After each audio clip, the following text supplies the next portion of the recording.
Ok, muy bien, pues todos bienvenidos. Vamos a terminar justamente lo que ayer dejamos pendiente. Ajá. Quiero terminar la parte de beta bloqueadores y después vamos a ver un capítulo que yo creo que está bastante bonito, ¿no? Es uno muy sencillo, pero vamos a iniciar entonces. Eh, bueno, como última parte que ayer estaba revisando parte de mis números, mis garabatos y todo.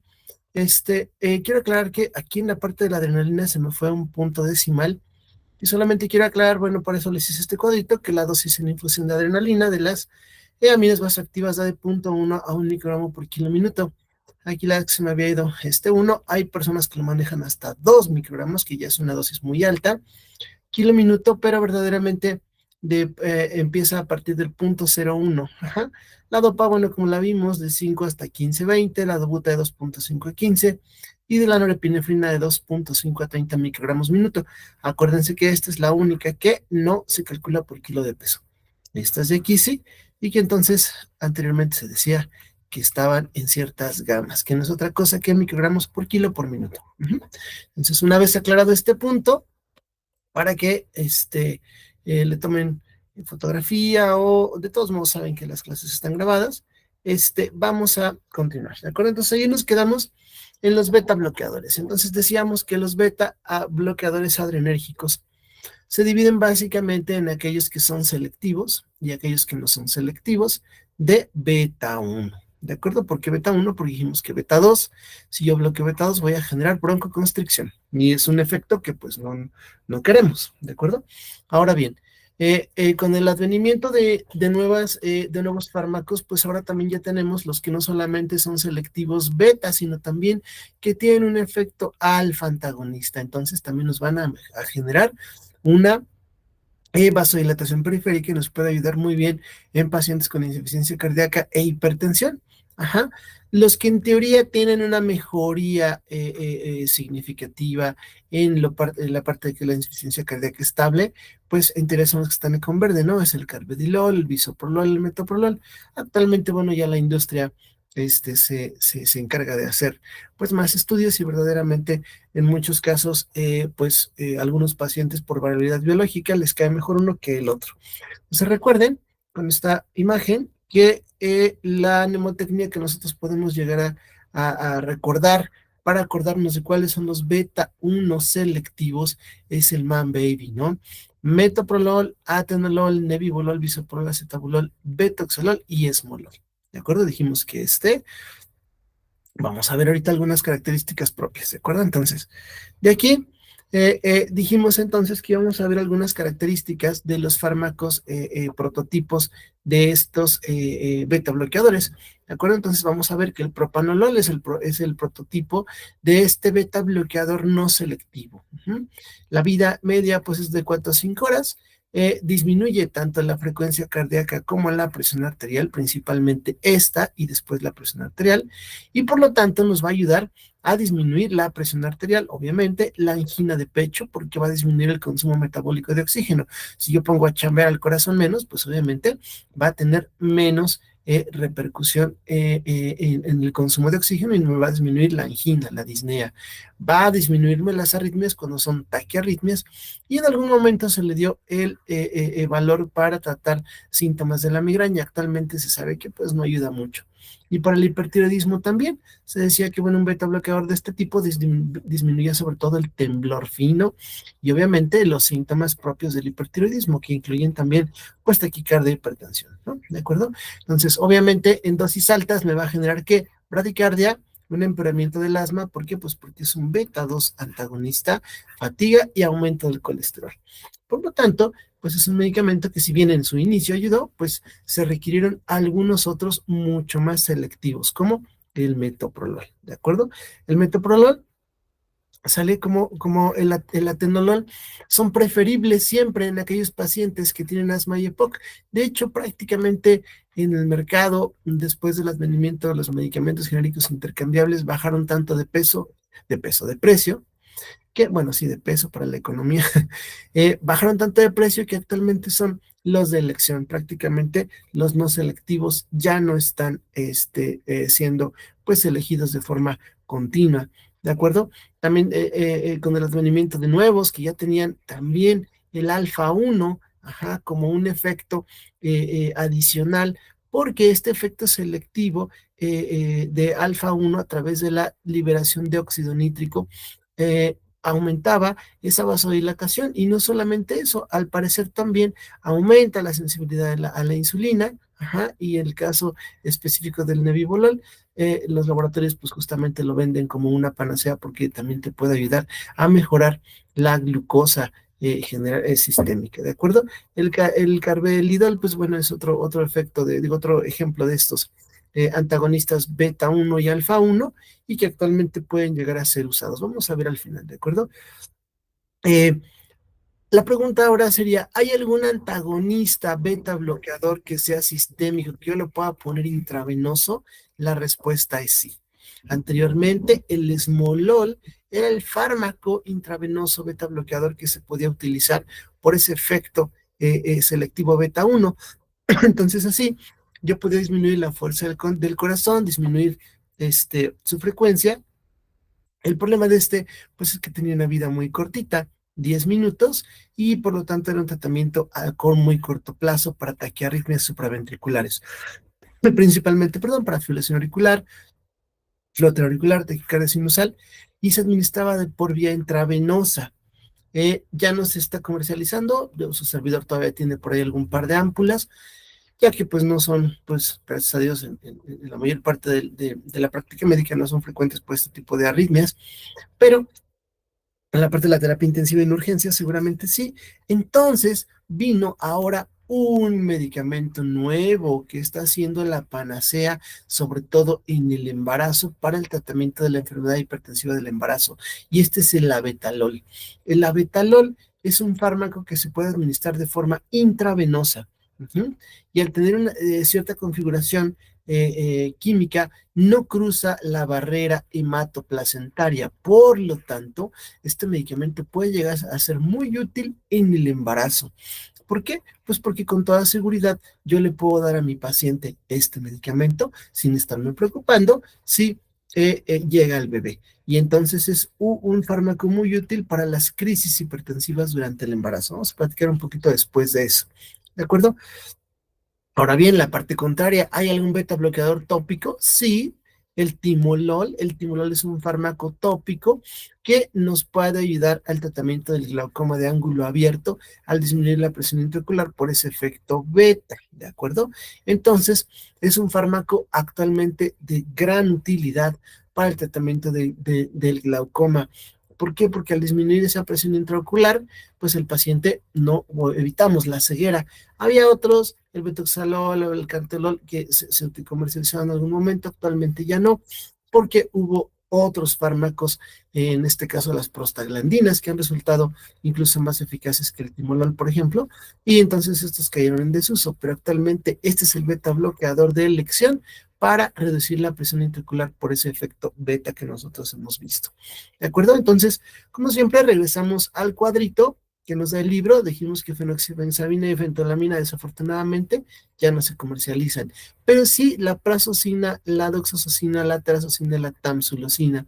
¿De acuerdo? Dijimos que estos, lo que va a diferenciar es su vida media. Ambos sirven para la hipertensión y la hipertrofia prostática benigna. Ajá. Y que actualmente la tamsulosina es un fármaco que es ligeramente selectivo más alfa 1A, que se encuentra exactamente en la próstata, y por lo tanto, ajá, evitamos ese efecto vasodilatador periférico alfa en la circulación sistémica. Por lo tanto, la hipotensión ortostática es menos frecuente. La yoimbina no se utiliza, y bueno, de aquí vemos que ya tenemos algunos que se mencionan selectivos, como el abetalol, ¿de acuerdo? Pero quizá pudiéramos irnos al cuadrito de abajo, los no selectivos, propanolol, nadolol ya no hay, timolol solamente, oftálmico. ¿de acuerdo? Es muy estable en agua, por lo tanto lo podemos poner en gotitas. Y a partir de aquí los selectivos, metoprolol, atenolol, alpranolol, metoxalol, nebivolol, y vamos a ver cuáles se comercializan en la actualidad. Ya sabemos que nos va a ayudar para la hipertensión, donde se está favoreciendo la taquicardia o donde el paciente tiene una taquicardia o tiene un consumo metabólico de oxígeno alto que nos genera disnea, que nos genera angina. ¿De acuerdo? Y las arritmias que son, pues, taquiarritmias, obviamente supraventriculares. ¿Por qué? Porque lo que queremos es enlentecer el nodo sinusal hacia el corazoncito más lento. Entonces, contestando ahora la pregunta que me hicieron la otra vez, en la parte de escrita, bueno, ¿qué medicamento se da para desacelerar el corazón? Un beta bloqueador. Nunca se da un parasimpático mimético. ¿De acuerdo? De aquí, bueno, butoxamina ya no se utiliza y bueno, vimos que de repente estos ya no hay verdaderamente y estos todavía tenemos el carvedilol, ¿de acuerdo?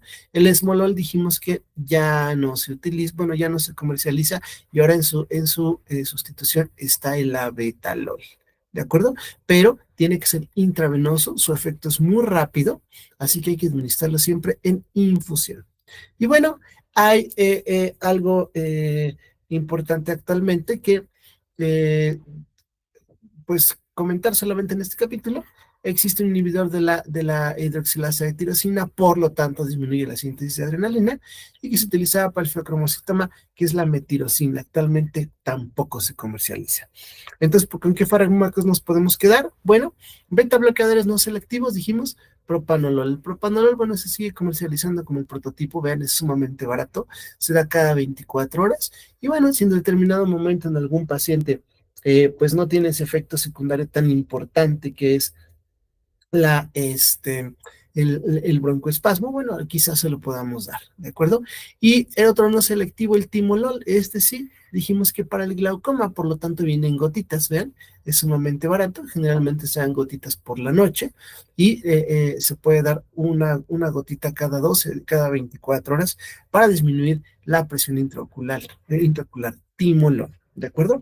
Ahora, los beta 1 selectivos, aquí tenemos un montón, ¿de acuerdo? Pero dijimos que el prototipo, vean, el metoprolol, ese se puede dar cada 24 horas. Hay tabletas de liberación prolongada para que no tengamos un pico del medicamento y baje, sino que verdaderamente podamos tener una concentración más estable.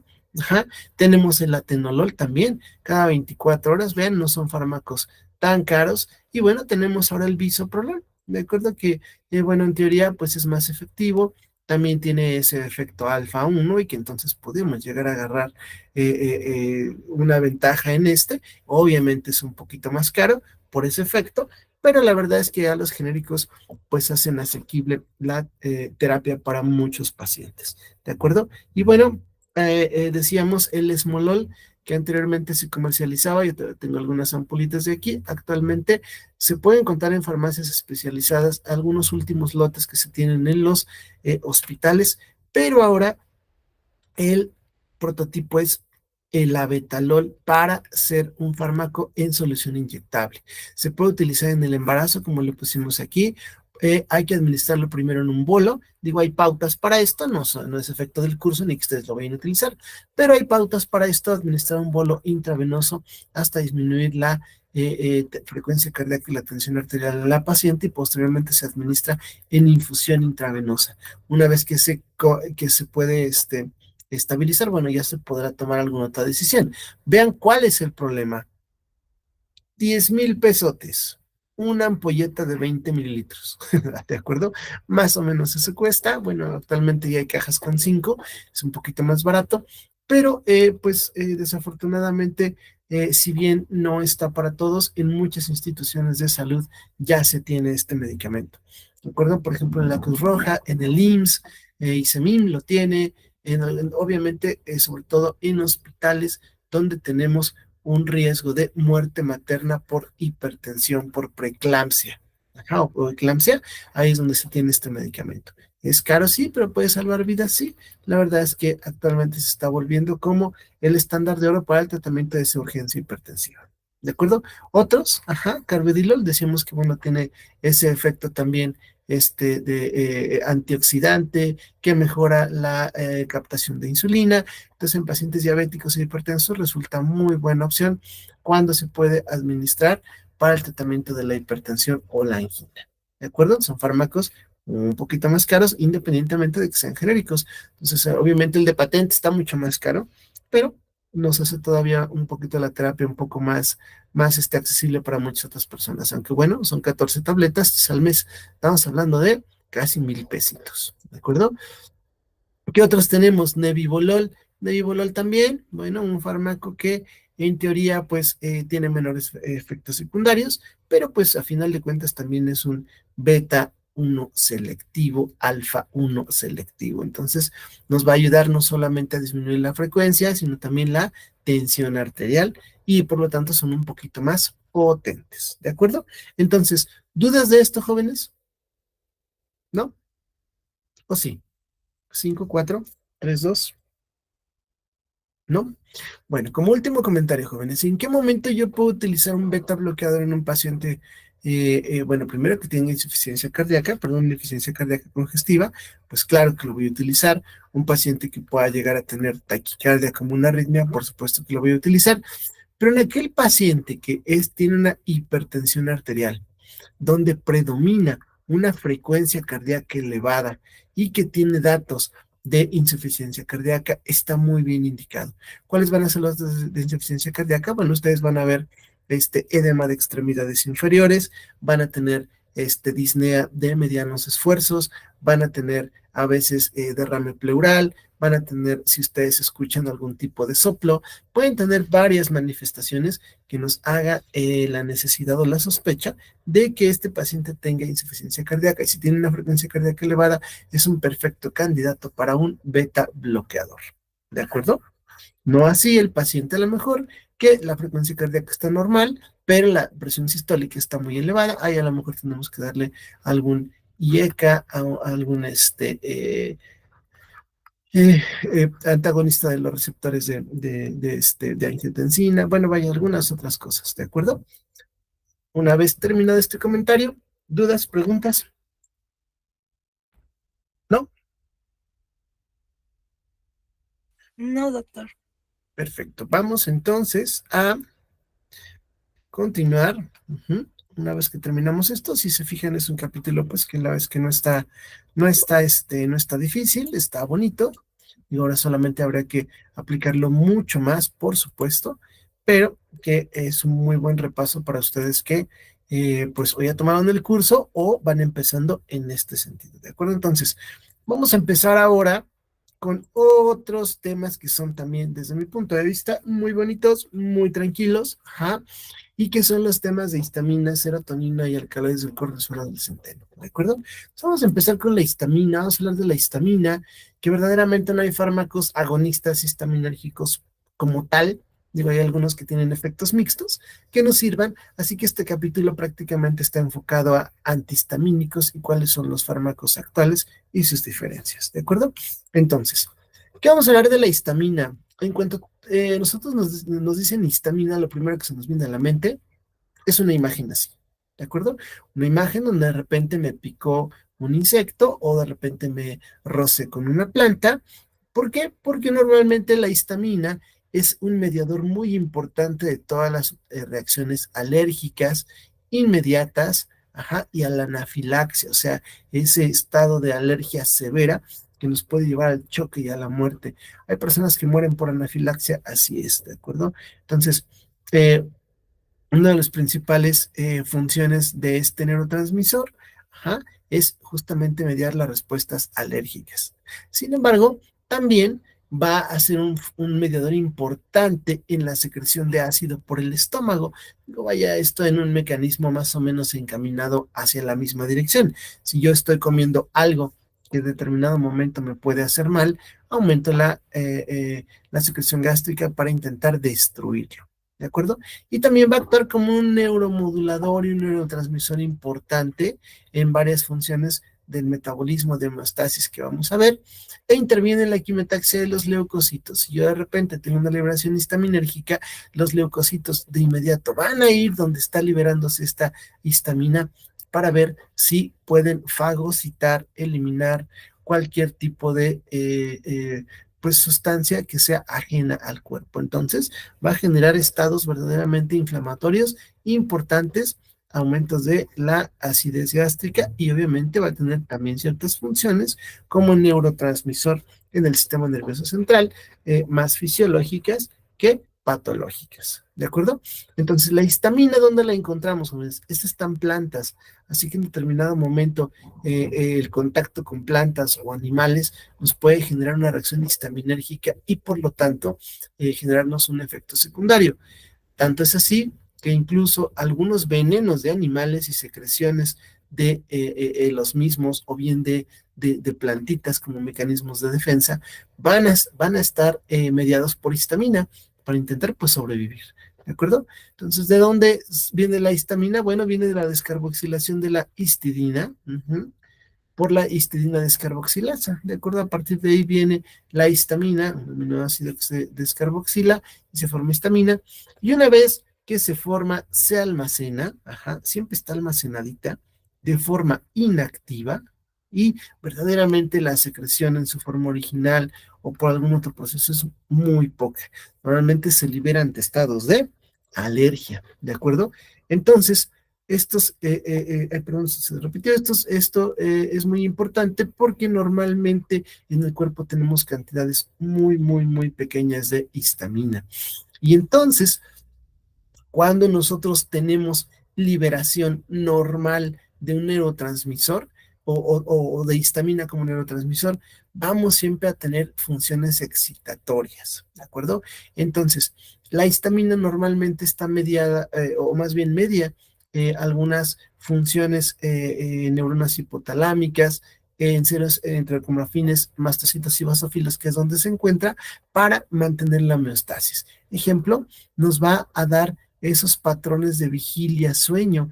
Generalmente está implicada en esos ciclos circadianos que nos van a hacer dormir o nos van a hacer estar despiertos. Hablábamos ya de la secreción gástrica, las células enterocromafines aquí juegan un papel importante porque son parte de las encargadas de secretar serotonina a nivel intestinal. La vasodilatación generalmente está mediada por la degranulación de mastocitos o basófilos en la sangre, al igual que la broncoconstricción, y al momento de haber vasodilatación también aumenta la permeabilidad de los capilares. Por eso es que una reacción histaminérgica, una alergia que me está dando ahorita, se me edematiza mi tejido. Hay liberación de adrenalina para aumentar la respuesta simpática, aumenta la frecuencia cardíaca y también está implicada obviamente por los mastocitos y basófilos en respuestas inflamatorias de la piel. Entonces, normalmente la histamina siempre es excitador de todo. ¿Cuál es el objetivo? Pues ponernos en conciencia de que algo malo está sucediendo. ¿De acuerdo? Y la forma más clásica en la que se libera es verdaderamente una liberación mediada de forma inmunitaria. Es decir, la histamina que está almacenada en los mastocitos, que son células cebadas, que se le llama porque se degranulan, se liberan cuando estas células son sensibilizadas por anticuerpos tipo IgE. Entonces, ¿qué quiere decir? Que primero seguramente hubo una célula por acá, que estuvo en contacto con algún tipo de antígeno que llevó a la sensibilización del mastocito para que ahora, cuando se vuelva a presentar este cuerpo extraño, se libere IgE y la IgE se pegue al mastocito y pum, se degranule todo el mastocito, liberando energía y calcio. Esto a su vez, hay una liberación simultánea de histamina, ATP y otros mediadores de gránulos y por lo tanto van a generar la clásica respuesta alérgica inmediata. ¿De acuerdo? Esta clásica respuesta inmediata entonces está mediada por inmunoglobulina E, y sin embargo, cuando esta respuesta es repetitiva o se mantiene en el tiempo, también puede liberar IgE o IgM con la liberación de la cascada del complemento y que también puede generar la liberación de histamina por mastocitos, células cebadas, que es lo mismo, o basófilos de forma crónica. Entonces podemos generar de repente respuestas alérgicas difíciles de tratar. Así es. El problema es la sensibilización del mastocito. Entonces, la histamina, una vez que se libera, ejerce acciones biológicas al combinarse con varios receptores. ¿Cuáles son los principales? H1, 2, H3 y H4, ¿de acuerdo? ¿Dónde está el H1? Bueno, el H1 normalmente está en músculo liso, así que es el que se va a encargar de la vasodilatación, el edema, en el endotelio, de ese aumento de la permeabilidad. Y obviamente en el cerebro, que nos va a estar afectando el ciclo del sueño, vamos a estar alerta, vamos a estar irritables. El H2 normalmente es gastrointestinal, así que se encuentra en el estómago, sobre todo, aunque también puede estar en miocardio, mastocitos y cerebro, ¿de acuerdo?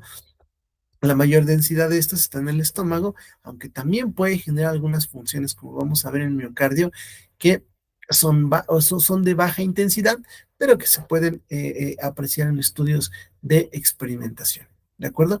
El H3 normalmente está en neuronas presinápticas, en neuronas del encéfalo, del plexo mientérico y en otras, y que toma también una función importante al intentar sacar algo que nos está haciendo mal, ¿de acuerdo? Y el H4, bueno, está en eosinófilos, en neutrófilos, linfocitos. ¿Cuáles van a ser los más importantes? Los primeros tres para los efectos biológicos y el H4 normalmente para los efectos inmunológicos.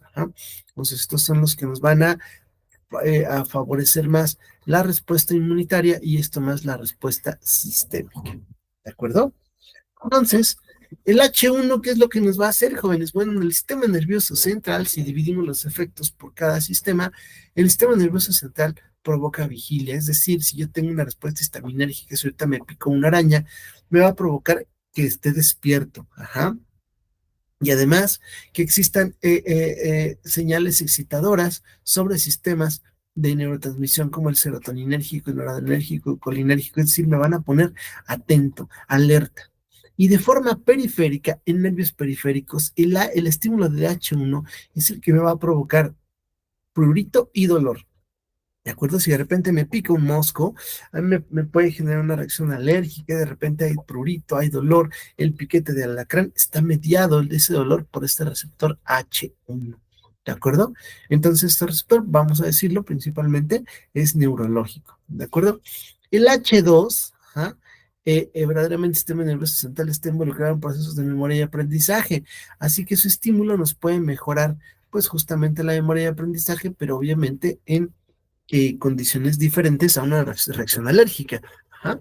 Pero se menciona así. El H3 participa en la liberación de noradrena, glutamato, acetilcolina y GABA, es decir, mucha liberación de varios neurotransmisores para ponernos alerta, para echar a andar el sistema nervioso simpático, para mantenernos alerta de todo lo que sucede. ¿De acuerdo? Ese sistema nervioso central. Sistema cardiovascular. El H1 dijimos que como se encuentra en endotelio, va a favorecer la vasodilatación y una hipotensión refleja.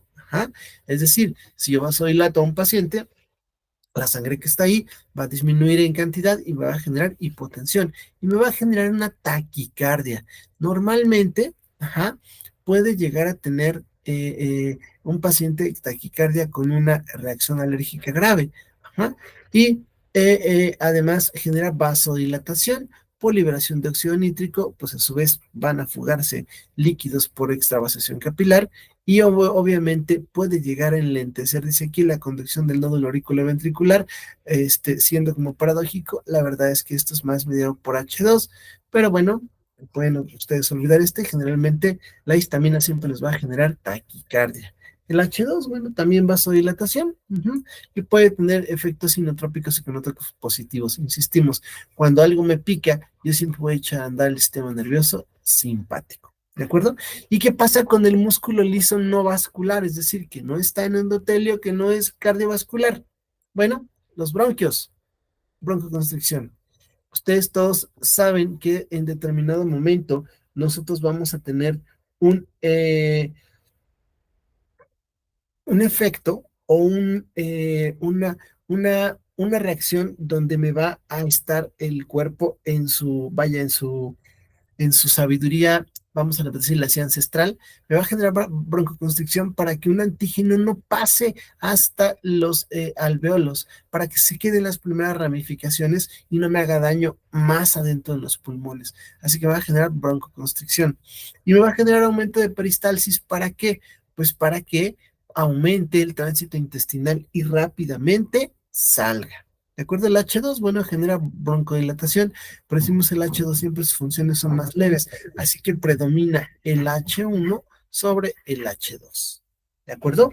Entonces, vamos nosotros a tener ciertas funciones, ajá, que nos van a complementarse ahora con las glándulas secretorias. Las glándulas secretorias, ¿qué es lo que va a suceder? Bueno, a través del receptor AH2, aquí sí es importante, va a generar una potente secreción gástrica, un aumento del ácido clorhídrico en el estómago y en menor medida de la pepsina y factor intrínseco. Entonces, esto me va a ayudar a metabolizar, bueno, a destruir, perdón, a destruir los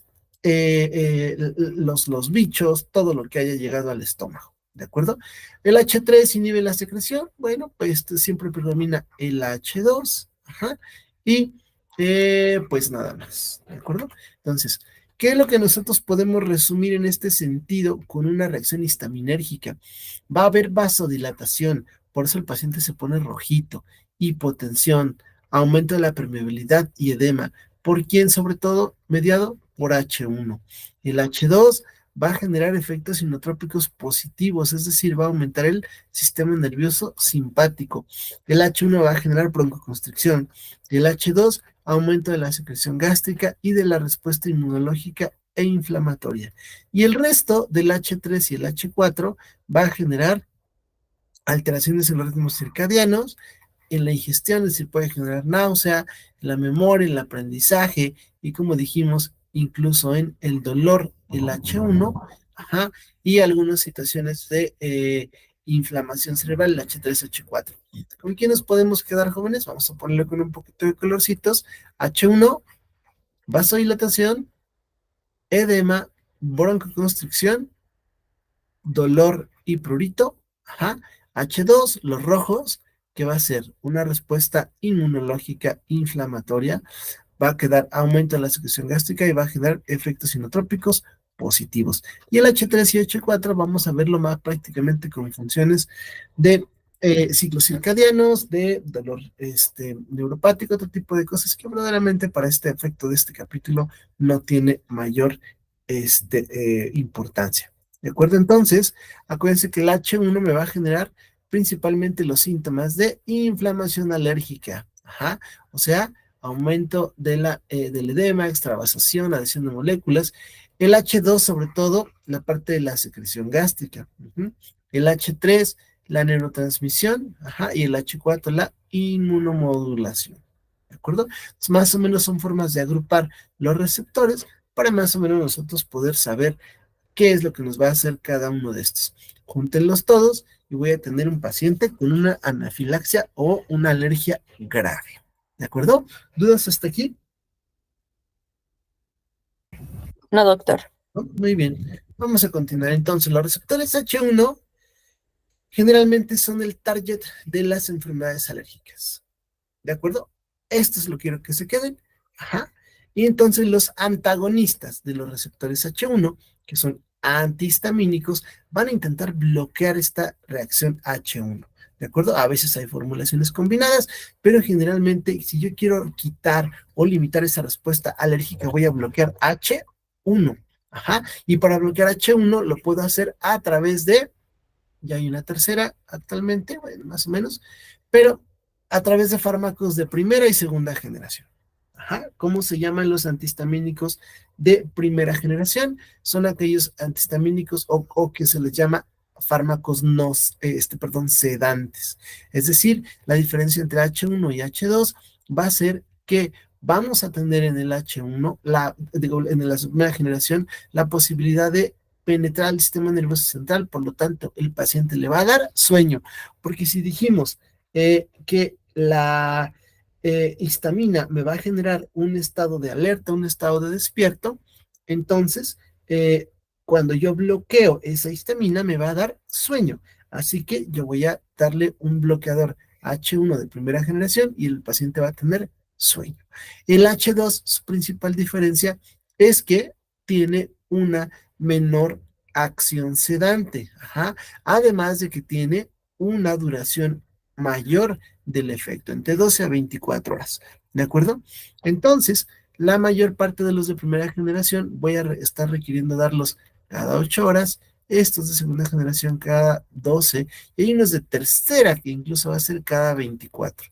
Con la diferencia con los demás es su duración larga, los de tercera generación. Vamos a hablar ahorita de ellos, ¿de acuerdo? Entonces, los receptores, los antagonistas H1 normalmente tiene un pH neutro, pero generalmente incluso tienen efectos inversos. Es decir, no solamente aminoran las acciones de la histamina, sino pueden llegar a ejercer el efecto contrario. Así que por eso no solo es que no me active la parte de la vigilia, sino que me genera sueño. Tienen efectos antimuscarínicos. Ajá. Sin embargo, en dosis muy grandes pueden generarme coma, convulsiones y muerte, ¿de acuerdo? Y los de segunda generación, la diferencia con ellos es que el efecto sedante es nulo porque no afectan o no traspasan la barrera hematoencefálica, por lo tanto, los efectos como estos de acá son menores. Así que, ¿cuál es la principal diferencia de los primera y segunda generación? No causan sueño o sí causan sueño. Ajá. Ahora, vamos a tener entonces fármacos que van a estar derivados de distintas estructuras químicas. Vean, esto, para que si quieren aprendérselo, pues allá ustedes, pero la verdad es que a mí lo que me interesa es que vean cuáles son los fármacos de primera y de segunda generación. Vamos a ver algunas clasificaciones, ya la manejan hasta de tercera. Los de primera generación, los prototipos son la difenidramina, ajá, y el dimenidrato. Son los dos o de los dos primeros fármacos que nosotros tuvimos de primera generación, seguidos de la clorfenamina. Ajá. El resto prácticamente no se utilizan. Hay hidroxicina, ajá, estos no. Perdón, la ciprotadina, que verdaderamente es un antipsicótico, que lo vamos a ver en otro momento, y el ketotifeno, que el ketotifeno es muy bueno porque puede estar en gotitas y puede ayudarnos mucho a la conjuntivitis alérgica. Entonces, ¿con cuáles nos podemos quedar? Difenidramina, dimenidrato, clorfenamina, y vamos a ver otro que es la cloropiramina. Vamos a ver un poquito más adelante. De segunda generación, ¿de acuerdo? ¿Cuál nos podemos quedar? Con la cetiricina, levocetiricina, ajá, loratadina, desloratadina, fexofenadina, estos no, ajá, acelastina también, y prácticamente nada más. Así que, como ven, hay muchos que se han comercializado, pero no todos han continuado su comercialización en la actualidad. ¿De acuerdo? Vamos a ver cuáles son las diferencias. Bueno, principalmente decíamos los de primera generación, cuál es la característica que nos van a causar sueño y que vamos a necesitar darlos, véanlos, cada 6 horas, cada 8 horas. Algunos, prometacina, bueno, no, este es un antipsicótico, no son de liberación larga o de efecto largo. El resto, clorfenamina, difenidramina, dimenidrato, hidroxicina y ketotifeno, como vemos, lo podemos quedar, se dan cada 6 horas, cada 8 horas. Generalmente la pauta es cada 8 horas. Entonces, ¿en qué pacientes tener indicados unos de primera generación? Bueno, generalmente en niños. ¿Por qué? Porque me van a tranquilizar a mi chiquillo. Ajá. En lugar de que esté gritando, en lugar de que esté en determinado momento teniendo una ansiedad por lo que está sucediendo, yo se lo doy y el paciente va a estar mucho más tranquilo. Entonces, en niños puede ser una parte. Y dos, por ejemplo, vamos a ver algunas características, como el dimenidrato tiene una capacidad como antiemético o como un fármaco para el mareo, ¿de acuerdo? Todos los medicamentos, vean, duran poquito tiempo, ajá, la semivida pues es pequeña, la unión de proteínas es relativamente alta y todos se metabolizan vía hepática, excepto el ketotifeno. ¿Por qué no? Porque viene en gotas oftálmicas, ajá, entonces nada más se elimina por contacto, ¿de acuerdo? Entonces, fármacos que nos pueden ayudar, sí, de primera generación, sí, ¿en quiénes? En niños, en quien queremos tranquilizar a alguien, ajá, e incluso hay medicamentos que son para dormir, como la difenhidramina lo utilizan actualmente como medicamentos para dormir, no por su capacidad antihistamínica por una alergia, sino para que el paciente pueda conciliar el sueño. ¿De acuerdo? Primera, entonces, ¿cuáles vamos a encontrar? Clorfenamina, vean, es muy barata. 8 pesotes, bueno, 9, ya redondeándolo, es muy barata la clorfenamina, solo que obviamente me va a dormir. Dimenidrato, el dimenidrato también es barato. Ahí puse a propósito esta presentación porque hay incluso supositorios. Ajá. Y fíjense bien, ¿para qué nos sirve el dimenidrato? Tiene una capacidad de estabilizar el centro de la náusea por la cinetosis. ¿Qué es la cinetosis? Pues el mareo y la náusea acompañado de movimiento. Por eso incluso en la cajita viene un avión, viene un barco. Es el famosísimo Dramamine. Pues el Dramamine se llega a utilizar para cuando hacemos un viaje y va a haber mucho movimiento, los niños se marean, no lo quiere, bueno, estoy mareado, el niño está vomitando el mareo, le doy una dosis, no se le va a quitar porque lo va a vomitar, entonces mejor le doy un supositorio, aunque también hay solución de que también hay tabletas. ¿De acuerdo? Entonces, esa es la característica del dimenidrato o dramamine. Ajá. La difenhidramina, bueno, la difenhidramina también es un derivado de la clorfenamina, que nos puede ayudar bastante. La vida media es un poquito más larga, 12 horas, pero lo bueno que tiene la difenhidramina es que la podemos encontrar para administración intravenosa. Así que en determinado momento, en un choque anafiláctico, en una reacción anafiláctica grave, en una alergia grave, yo puedo prescindir de la vía oral y evitar esperar 30, 40 minutos en que haga efecto y le puedo poner rápidamente difenhidramina intravenosa. ¿Cuál es el problema? Pues el problema es que el paciente le va a dar sueño, náusea, perdón, sueño, le va a dar sobre todo sensación de fatiga y obviamente a veces los familiares de los pacientes, oye doctor, es que está dormido, ¿qué le pasa? ¿Está bien? No, no pasa nada, solo es un efecto del medicamento. No causa depresión respiratoria, solo causa bastante sueño y también a veces el paciente ansioso que tiene ahí, que se le está dando mucho comezón, pues nos puede ayudar bastante para su tratamiento. ¿De acuerdo? Entonces son los fármacos que los maneja el libro, pero hay otro que no maneja el libro, que también es el que más causa sueño de todos, que es la cloropiramina, que viene en tabletas y que también viene en presentación inyectable. Este medicamento también se puede administrar intramuscular, intravenoso. Es un muy, muy, muy potente antihistamínico y por eso es que causa mucho sueño. De hecho, este medicamento, la vapena, causa bastante sueño y verdaderamente es un muy potente antihistamínico. Eh, ¿Se puede comercializar? Claro, no. Si se fijan, no se requiere una receta de medicamentos controlados y eso es algo muy bueno para que ustedes lo puedan llegar a tener en su consultorio, jóvenes, porque un paciente puede hacer alergia a lo que sea. Ustedes le dan ahorita un paracetamol en que les puede hacer alergia, sí. Así que podemos llegar a tener uno de estos en nuestro consultorio. Así es. ¿De acuerdo? Y finalmente el ketotifeno, que dijimos que es de primera generación, pero esto viene en gotitas. Vean cuál es el problema. Súper caro. Nos ayuda bastante. La conjuntivitis alérgica se las quita a los pacientes, una chulada, pero obviamente es caro, ¿de acuerdo? Entonces, hay que individualizar el caso, pero si el paciente lo requiere, lo podemos dar, ¿de acuerdo? ¿Dudas hasta aquí? No, doc. ¿No? Ok, perfecto. Si no hay dudas, vamos a pasar entonces con los antihistamínicos de segunda generación. Digo segunda porque ya saben que la diferencia es que duran más. Vean el efecto en horas, 24, 24, 24, 24, 24, así que se dan cada 24 horas. Ajá. Y eh, les puse en rojito aquellos que son considerados de tercera generación porque fueron fármacos derivados de otros. Por ejemplo, bueno, vamos a empezar. A lo mejor el fármaco de segunda generación, la loratadina, y su derivado es la desloratadina. En términos generales, esta configuración de extrógena de loratadina hace que el fármaco sea más eficaz. Lo mismo sucede con la cetiricina. La cetiricina en teoría es un medicamento que es muy potente, pero la levocetiricina en teoría todavía es más potente.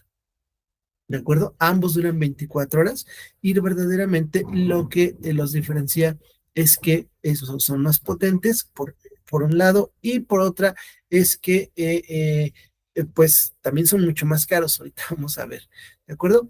¿Cuáles se comercializan? Bueno, las elastinas sí, este no, la cetiricina, desloratadina, evastina no, fexofenadina, levostiricina, loratadina, estos no, y estos tampoco. ¿De acuerdo? Entonces, ¿qué nos van a ayudar estos medicamentos a que no me dé tanto sueño? Ajá. Entonces yo tengo una reacción alérgica, una conjuntivitis alérgica, se le llama, ¿cómo se llama? Fiebre de Leno, que es por alergia, que ahorita me subo al caballo y me da alergia, que ahorita el polen, las rosas, vaya, todo lo que sea alergia nos puede ayudar, así es. Y a veces también a las alergias en las que no sabemos qué rayos nos pasó, pero estamos todos enronchados. Nos puede ayudar el antihistamínico de segunda generación si no me quiero dormir, si mi paciente tiene una manipulación de máquinas de alta precisión. ¿De acuerdo? ¿Cuáles tenemos de estos? Bueno, tenemos la celastina, pero ¿qué características tiene la celastina, jóvenes? Normalmente son fármacos para inhalación. ¿De acuerdo? Entonces, estos fármacos para inhalación nos ayudan bastante en el caso de que tengamos algún tipo de reacción asmatiforme o eh, que nos provoque broncoespasmo, cierto tipo de cosas. Entonces, yo aquí le puedo dar el poder de la fluticasona. Normalmente vienen combinados con un esteroide, es decir, un esteroide, fluticasona, memotasona y la celastina, que va a ser justamente un antihistamínico de segunda generación. Pero la característica de este es que viene en polvo para inhalación. ¿De acuerdo? Entonces está muy padre esta parte para una rinitis alérgica, así es, ¿de acuerdo? Entonces, esta es la diferencia. Dos, cetiricina. Cuando sus pacientes jóvenes no respondan en determinado momento a una clorfenamina, que no respondan a una difenidramina, le podemos dar cetiricina, así es. O también nos puede ayudar también para el mareo. Ajá, la cetiricina también estabiliza justo esa cantidad de histamina en centros del vómito y nos puede ayudar para la náusea, ajá, y el mareo. ¿De acuerdo? Es un derivado adicional, ¿m? Al dimenidrato que nos puede ayudar, sobre todo esta más bueno, ambas al mareo, ¿de acuerdo? Si no funciona uno, le puedo dar cetiricina, ¿de acuerdo? La clásica, la loratadina, la loratadina, pues es seguramente uno de los principales antihistamínicos, es barato, es bueno, y su derivado que es la loratadina, que en teoría es un poquito más potente. Pues, de repente hay pacientes que de repente dicen, oiga, doctor, es que ya no me hace la loratadina, bueno, le puedo dar desloratadina.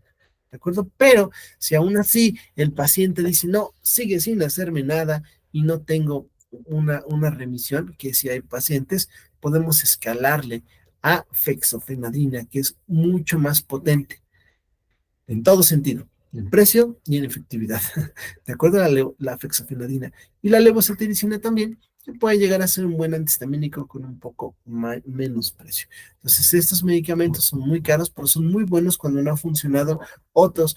Estos, vamos a decirlo, son como los de última generación y por lo tanto una mejor potencia. ¿De acuerdo? Entonces, ¿qué lo vamos a dar? ¿Lo podemos dar en gripe? Sí, seguramente sí, pero el efecto va a ser poco. ¿En cuándo funciona más? En alergias, cualquier tipo de alergias. Ajá. Reacciones alérgicas es cuando más está indicado este tipo de medicamentos. ¿De acuerdo? ¿Dudas o preguntas, jóvenes? Como les digo, es un tema bonito y rápido. ¿No? ¿No hay dudas? Primera, segunda generación. Muy bien.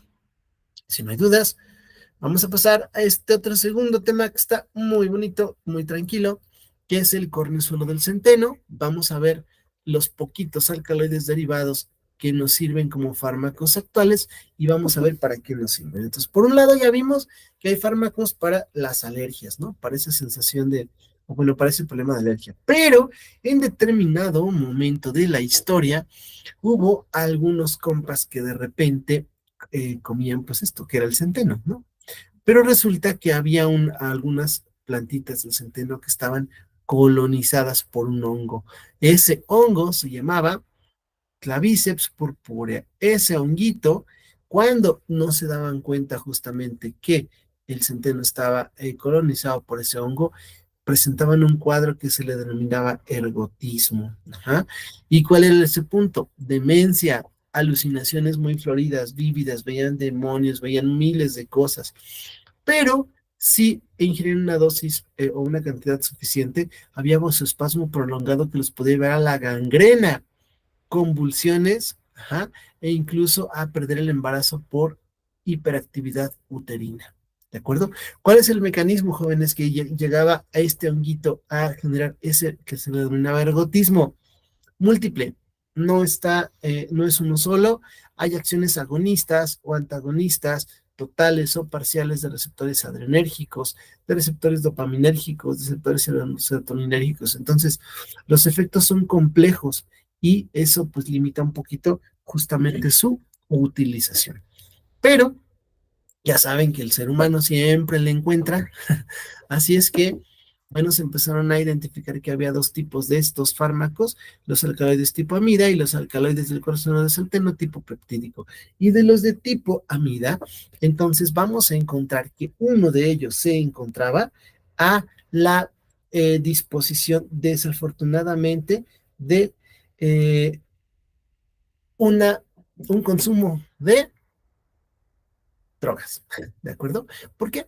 Porque como generaba muchas de estas experiencias vívidas, muchas de estas experiencias, eh, vaya, emocionales muy bonitas, le hicieron un derivado, la dietilamina del ácido lisérgico, y entonces el famosísimo LSD fue una de las principales drogas de abuso en los 60s y 70s, ¿de acuerdo? Pues muchas alucinaciones, de aquí imagínense toda la psicodelia, ¿de acuerdo? Que se venía. Así que no es un medicamento, actualmente obviamente está prohibido, pero como sabemos, la humanidad se las ingenia para volverlo a comercializar. ¿Ah? Pero de estos tipo amida, encontramos uno bonito que nos ayuda, que es la ergometrina. Ajá, que este medicamento nos va a ayudar bastante para contener hemorragias uterinas, vamos a hablar de él. Y los de tipo peptídico, tenemos dos que ya son para ustedes conocidos.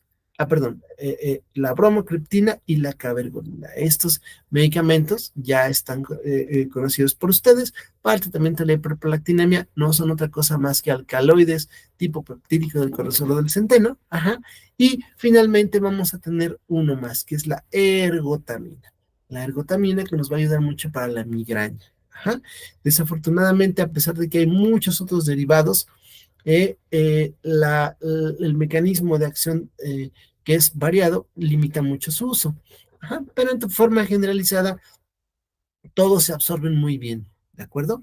Pero si yo, sobre todo la ergotamina, la doy con café, con cafeína, resulta que el fármaco se absorbe más. Es un cotransportador, hace el pH más ácido, además, y entonces la ergotamina, normalmente la presentación comercializable, siempre viene con cafeína. ¿Por qué? Porque se absorbe más. ¿De acuerdo? Entonces, estos medicamentos o estos fármacos son muy difíciles de usar porque vean sus mecanismos de acción, agonista y antagonista parcial de receptores adrenérgicos, de serotonina, de dopamina, en útero, en el sistema nervioso central. Así que era muy difícil que en esta Edad Media, cuando se veía esta parte, hay incluso murales propios del ergotismo, que en ese entonces se le denominaba también fiebre de San Antonio, porque se era como un castigo, que había una fiebre tal que te hacía alucinar, ver muchas cosas, animales, criaturas locas, y que además de eso te sentías muy caliente y te gangrenaban las piernas y te quemabas por dentro, y que era un castigo divino. Ahora decirle, bueno, ahora derivado de esto te voy a hacer un fármaco, como que dicen ahora, como que no me hace sentido, ¿no? Bueno, pues la verdad es que ya hay medicamentos para uso terapéutico, pero hay muy pocos. Los mecanismos son muy variados. Entonces, de los pocos que existen, tenemos bromocriptina, ajá, ergonovina, ergotamina, este LSD, obviamente esta es una droga, y metisergida, que este ya no se comercializa. De estos, dijimos ya, bueno, receptor la bromocriptina, ya sabemos que es un agonista de la dopamina, así ya lo analizamos, y ahora tenemos estos dos jóvenes. La ergonovina, la ergonovina, perdón, es un principal receptor, un agonista alfa, ajá, un receptor, un agonista de serotonina 5-HT2 y estimula la musculatura lisa uterina.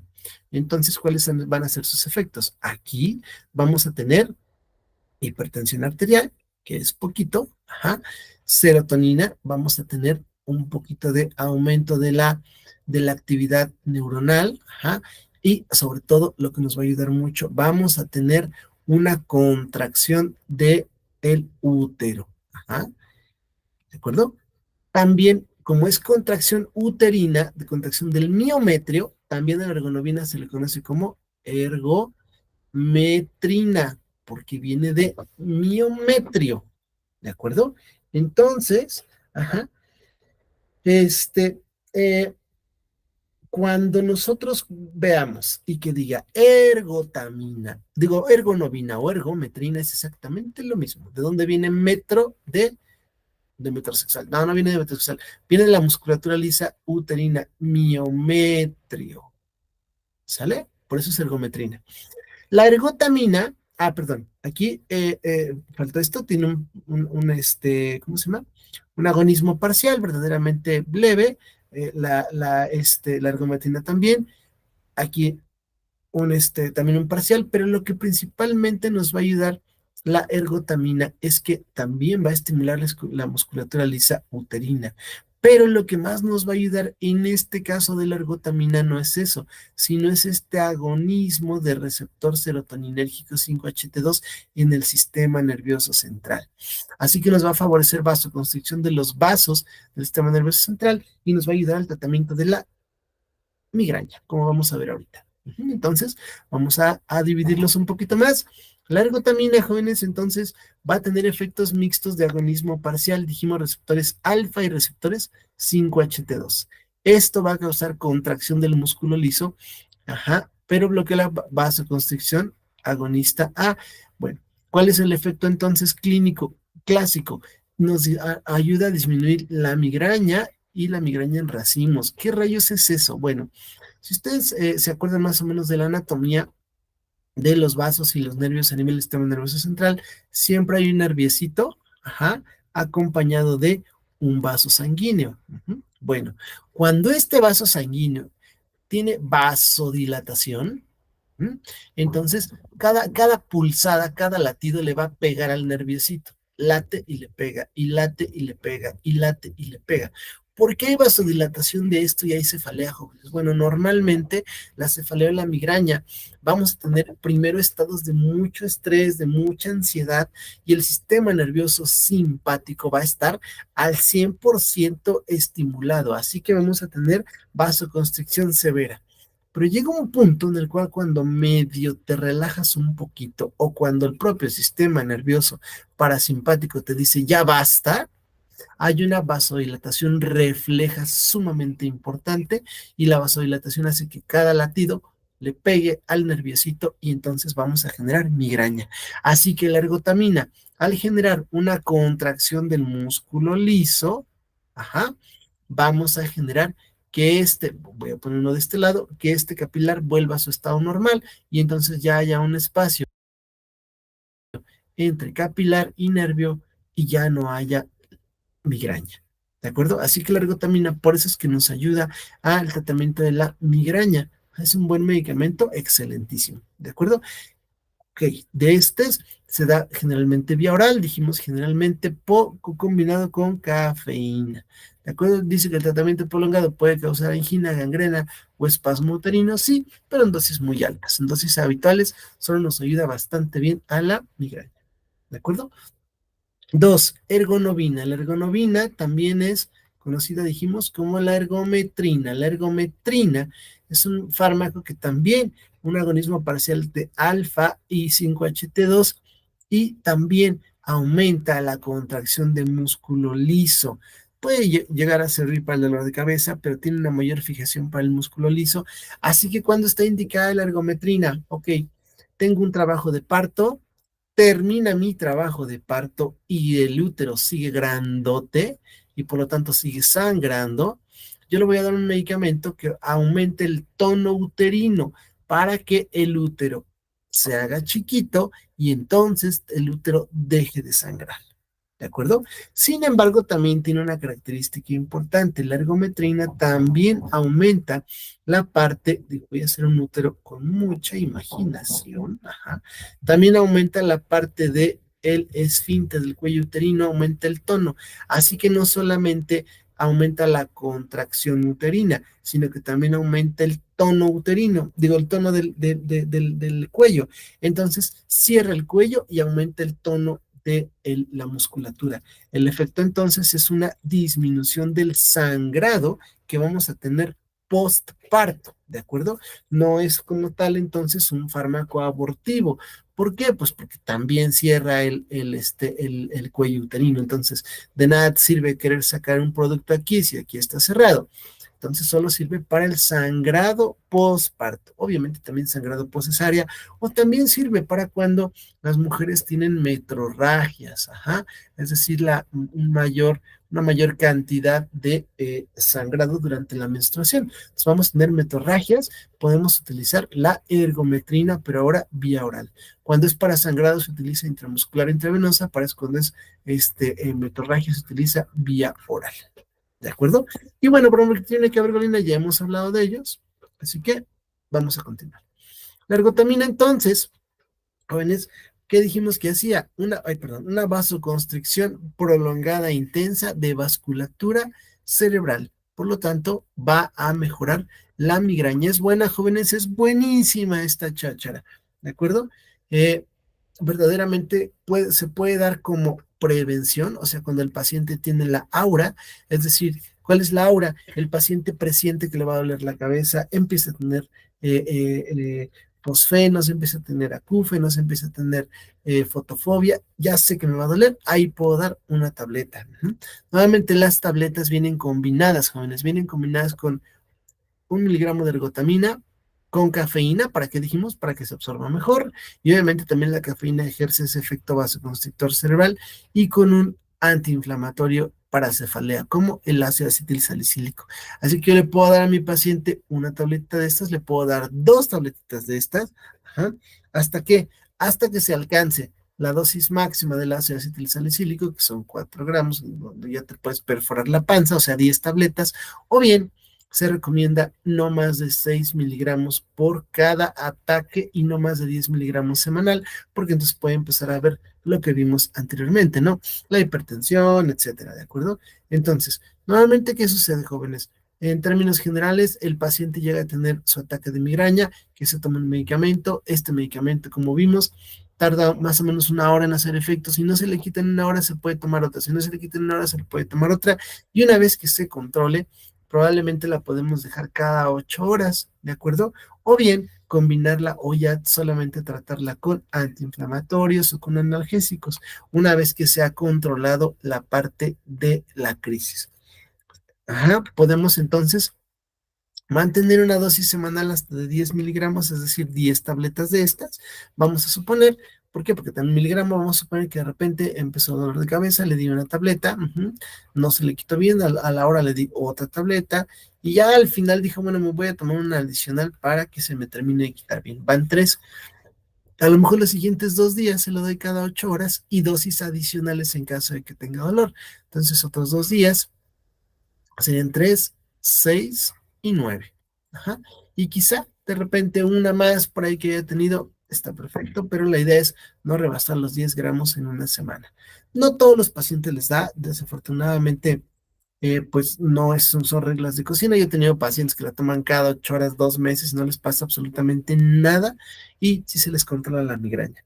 ¿De acuerdo? Entonces, puede venir combinada con ácido acetil salicílico, que también pues la dosis máxima son 4 gramos, o sea, 10 tabletas, o bien puede venir esta otra presentación donde solo viene con cafeína. Hay pacientes que ya tienen gastritis previa, que ya tienen insuficiencia renal, y verdaderamente el acetil salicílico no es justamente una buena opción. Así que tenemos que buscar la presentación donde viene solamente cafeína y ergotamina. ¿De acuerdo? Se da exactamente igual. Como ven, viene de 1 miligramo y 100 miligramos de cafeína. Ajá, son muy buenos medicamentos para la migraña, en combinación mucho más. La propia cafeína tiene un efecto, la ergotamina tiene otro, en suma se potencializa. Algo importante, jóvenes, este medicamento siempre va a requerir receta de la fracción 2 de medicamentos que ya vimos, es decir, una sola recetita para este medicamento, máximo 30 días, ¿ah?, de uso y tiene que llevar todos los datos del paciente. Entonces, repito, lleva receta de la fracción 2 de medicamentos, ¿de acuerdo? ¿Por qué? Pues porque en teoría se puede llegar a utilizar para sintetizar, ¿qué? Pues LSD, ¿de acuerdo? En teoría, son procesos complejos y con una cajita no te alcanzaría mucho, pero verdaderamente pues puedes llegar a tener ese efecto y dañar tu salud. Por eso es la de la fracción 2, ¿de acuerdo? Y la ergonovina, ergometrina, jóvenes, es exactamente lo mismo, mismo mecanismo de acción, también requiere receta de la fracción 2 de medicamentos y vamos a tener aquí dos presentaciones. La primera va a ser una presentación intramuscular, ¿de acuerdo? La presentación intramuscular verdaderamente no es cara, ¿de acuerdo? Y cuando se pone, insistimos, esta se pone cuando el trabajo de parto ha terminado, porque si no se va a cerrar el cuello uterino, no te va a dejar que el bebé salga, ¿de acuerdo? Y la dosis habitual son 0,2 miligramos intramusculares, porque se dice que se administra de forma muy rápida, por ese efecto alfa, ajá, puede generarnos hipertensión. Por ahí le puse hipo, pero es hipertensión. ¿No? Olvídense de esto. Puede generar hipertensión y por lo tanto podría estar contraindicada en la enfermedad hipertensiva del embarazo, la preeclampsia o la eclampsia. Así que este fenómeno hipertensivo lo podemos limitar si lo administramos lento, o sea, intramuscular. Aunque también se puede administrar intravenoso, yo verdaderamente que lo personal lo he administrado en 5 minutos y pues no ha pasado nada, pero la recomendación siempre es administrarlo lento. Cuento alrededor de 15 minutos intravenoso y de si no de preferencia intramuscular. ¿De acuerdo? También se puede dar hasta cada 6 horas mientras se controla la hemorragia del trabajo o posterior al trabajo de parto. ¿Ok? Pero ¿qué pasa si yo lo quiero porque tengo ahorita metrorragia, menometrorragia y tengo sangrados intermenstruales por alguna situación, pues que obviamente conlleva a lo mejor un descontrol hormonal? Le puedo dar ergometrina que vía oral. Tiene una buena biodisponibilidad, como vimos en las diapositivas. Así que yo puedo empezar a darle también 0,2 miligramos a 0,4 miligramos hasta cada 8 horas a mi paciente sin problema. ¿De acuerdo? Entonces, puede haber oral, aquí les puse las dos son inyectables, pero puede haber también tabletas vía oral. ¿De acuerdo? Entonces, cuando se da, cuando sale el bebé o cuando tengo hemorragias intermenstruales. Bueno, ayuda, sí, ayuda bastante, sobre todo la primera indicación, hemorragia postparto y obviamente también hemorragia postcesárea. ¿Dudas, preguntas, jóvenes? ¿No? No, doctor. Ok. Y viene el último capitulito bonito, que es la serotonina. ¿De acuerdo? Entonces, mágicamente llevamos 10 temas, jóvenes. Así como ustedes lo pueden ver, ¿de acuerdo? Entonces, vamos a ver serotonina, agonistas de la serotonina que vamos a tener e inhibidores de la captura de serotonina que nos pueden llegar a servir, ¿de acuerdo? Es decir, agonistas directos y agonistas indirectos. La serotonina también es un neurotransmisor bonito, ¿de acuerdo? De hecho, se considera pues, que es como uno de los principales neurotransmisores de la felicidad. Ajá. Es un neurotransmisor, sin embargo, es una hormona local en el intestino que nos va a ayudar al buen funcionamiento intestinal. Ajá. Es un importante elemento en el proceso de coagulación plaquetaria. Ajá, y es una hormona secretada en algunos pacientes con tumores carcinoides. Así que sus elevaciones pueden estar relacionadas con tumoración cuando no se tiene una causa aparentemente que la pueda justificar, ¿de acuerdo? Y se le llama serotonina justamente porque se descubrió en capilares. Cuando vieron que se administraba este medicamento, en los capilares generaba vasoconstricción, por eso se le puso tónico, serotonina, porque estaba donde estaba en el suero el componente. Y además favorece la agregación plaquetaria, ¿de acuerdo? Entonces, la serotonina viene a partir del triptófano. Ajá, el triptófano a través de la triptófano hidroxilasa genera hidroxitriptófano y a través de una descarboxilasa ya se va a generar serotonina. ¿De acuerdo? Entonces, la serotonina puede ser metabolizada por la monoaminoxidasa o bien se puede convertir en acetilserotonina y posteriormente en melatonina para almacenarse en la glándula pineal. ¿De acuerdo? Normalmente la que nos va a servir como neurotransmisor, pues justamente es la de su etapa intermedia. Ahora, ¿dónde se encuentra la serotonina, jóvenes? Ah, pues la serotonina, el 90% de las células de la serotonina se encuentra en las células enterocromafines del tubo digestivo. ¿De acuerdo? Entonces, la mayor parte de serotonina se va a encontrar en tubo digestivo. Otro pequeño reservorio está en las plaquetas. Ajá. Y en las plaquetas se va también a reciclar a través de un transportador. Ajá. Eh, este transportador llamado CERT, que es un transportador selectivo de serotonina, también se va a encontrar en las terminaciones nerviosas, donde también se va a encontrar la serotonina. Ajá.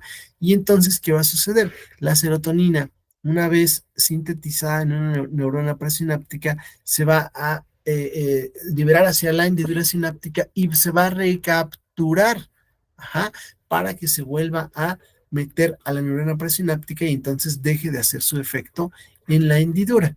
Así que yo puedo generarle de repente eh, a mi paciente algún tipo de efecto para liberar más serotonina, como es el caso de las cloranfetaminas, que obviamente pues, son drogas, o bien puedo impedir que se reabsorba y mantener mucho más su efecto en la sinapsis y utilizar un inhibidor selectivo de la recaptura de serotonina. ¿Por qué? Porque la serotonina va a tener muchos efectos emocionales positivos. ¿De acuerdo? De hecho, está implicada en el estado de ánimo. Las concentraciones bajas de serotonina nos van a generar depresión, nos van a generar sueño, nos van a generar falta de hambre, nos van a generar frío. Entonces, al revés, una serotonina elevada nos va a mejorar el estado de ánimo, nos va a mejorar el estado de despierto, nos va a mejorar el apetito, vamos a estar calientitos, ¿de acuerdo? No vamos a tener dolor, la presión arterial va a estar normal, no hay vómito, y obviamente pues vamos a evitar esta parte de depresión psiquiátrica, porque también el exceso nos puede generar ansiedad, migraña, un síndrome entérico que no estoy, digo, en afecta al sistema nervioso entérico que pues puede generar diarrea y obviamente alrededor de los vasos sanguíneos nos va a generar también hipertensión arterial. Así que es muy importante que cuando administramos un fármaco agonista de la serotonina vamos a tener en consideración todos estos efectos, ¿de acuerdo? Estos efectos vienen generalmente mediados por los, eh, eh, los, la, los depósitos de serotonina en los núcleos del RAFE medio, ajá, que está entre la protuberancia y el bulbo, en el tallo encefálico, donde generalmente se sintetiza y se almacena. ¿De acuerdo? Bueno, ahorita olviden esto. Y pues verdaderamente nosotros vamos a tener bastantes efectos si aumentamos la concentración de serotonina en nuestro cuerpo, ¿de acuerdo? Y entonces, apoyándonos o haciendo uso de estas múltiples acciones que tiene la serotonina, nosotros podemos sintetizar o podemos más bien dividir los receptores en los cuales vamos a tener estos efectos en 7 grandes familias. 6 están unidas a proteínas G y una está relacionada con conductos iónicos en el sistema nervioso central. ¿Y qué es lo que va a suceder? Bueno, de importancia. ¿Cuáles van a ser los de importancia, jóvenes? Hay muchos, pero de importancia para que no se revuelvan, que es un tema bonito. El 5HT1D, 1B. Ajá. El 5HT3 y el 5HT4. ¿De acuerdo? El 1D, 1B participa en la migraña. Más o menos de la misma forma, más o menos que la ergotamina, pero tiene algunas características, ahorita vamos a ver. El 5HT3 sobre todo participa en el reflejo del vómito, nos va a provocar vómito, ¿de acuerdo? Y el 5HT4 está en el sistema nervioso entérico, entonces nos va a provocar la motilidad. Entonces esto nos puede explicar por qué en pacientes con depresión o en pacientes con ansiedad van a tener migraña, van a tener vómito y van a tener alteraciones de la movilidad intestinal o síndrome de intestino irritable. Ajá.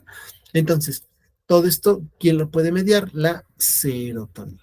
¿De acuerdo? Entonces, ¿qué vamos a ver a nivel del sistema nervioso central? Bueno, generalmente, como decimos, esto va a estimular las terminaciones nerviosas, nos puede provocar dolor, nos puede provocar prurito, y eh, eh, puede generar incluso sensaciones de angina, ¿de acuerdo?